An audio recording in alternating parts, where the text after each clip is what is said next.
Hola tout le monde, j'espère que vous allez bien. La dernière vidéo s'arrêtait au 15 février, ça fait 3 mois que j'ai pas filmé et je m'en excuse, mais j'ai été submergée de travail. Or, faire des vidéos, ça prend beaucoup de temps et je n'avais pas ce temps.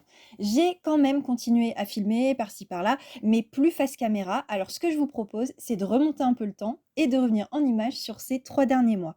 La dernière fois que je vous avais parlé, j'avais envoyé le contenu de la box de mars en commande. J'ai donc tout réceptionné, puis j'ai commencé le mois de mars par la préparation et l'envoi des box aux abonnés. Je vous l'ai déjà dit, mais c'est vraiment mon moment préféré du mois. J'adore préparer vos box et vous imaginez les ouvrir quelques jours plus tard.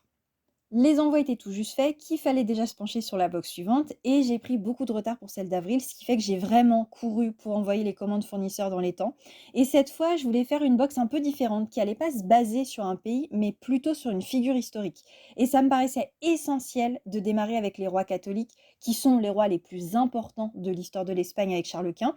Et j'ai trouvé ça intéressant de me concentrer sur la personne qui les relie, à savoir Jeanne de Castille, surnommée Jeanne la Folle, et qui a eu une destinée assez hallucinante. Pour ça, je suis partie du roman de Christopher Willis Gortner, Les larmes d'une reine, pour créer une box qui revient sur sa vie, avec une carte postale de l'Alhambra, qui était un lieu très important pour elle, un marque-page à son image, une madeleine clin d'œil à ses parents et une brochure culturelle dans laquelle j'ai notamment créé un arbre généalogique dont je suis super fière, mais alors qui m'a donné du fil à retordre. Ensuite, j'ai soigneusement préparé vos box comme chaque mois et je suis tombée malade, une grippe qui m'a empêchée de travailler pendant presque une semaine et dont j'ai traîné une fatigue incroyable une semaine de plus et une toux de l'espace encore une semaine.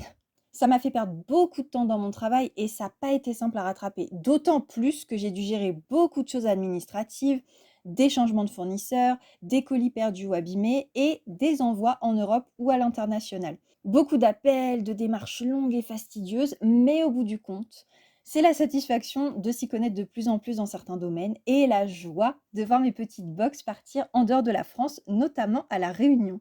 Je précise que pour l'instant, la boutique est réglée uniquement pour l'expédition en France métropolitaine, mais vous pouvez me contacter pour un envoi ailleurs. J'ai aussi travaillé à l'avancée de jolis projets, certains visibles tout de suite, comme l'organisation d'un concours avec le compte Instagram Gestrip pour vous faire gagner une box Colombie et un tote bag auquel vous avez été nombreux à participer, et puis d'autres projets qui verront pas le jour avant plusieurs mois et dont il me tarde de vous parler.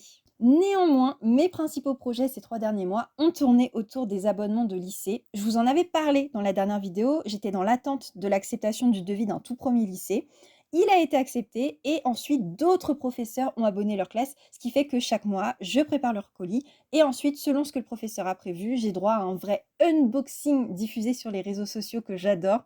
Les élèves dévorent la gourmandise et se mettent à travailler sur la box et certains travaux sont d'ailleurs exposés au CDI. Donc ça a été le cas pour la box Bilbao et la box Colombie et ils ont fait des choses magnifiques. Je vous mets quelques photos.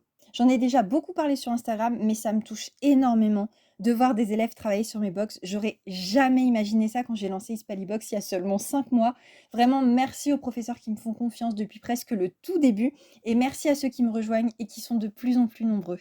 Et puis le mois de mai est arrivé et avec lui une nouvelle box, cette fois sur l'Argentine avec le livre Manège qui raconte à hauteur d'enfant les souvenirs de l'autrice en 75 et 76 à la veille de l'instauration de la dictature.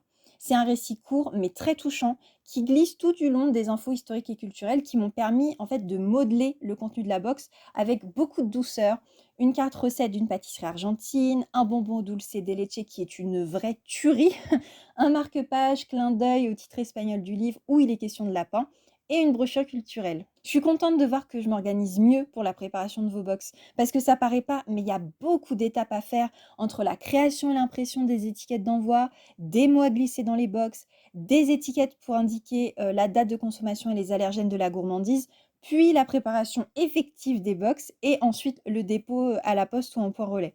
Je suis de plus en plus efficace, ce qui est une bonne chose vu tout ce que j'ai à faire, mais ce qui me fait le plus plaisir, c'est de voir que vous êtes toujours au rendez-vous chaque mois et que même si des abonnements s'arrêtent, de nouveaux abonnés arrivent et les envois ne faiblissent pas.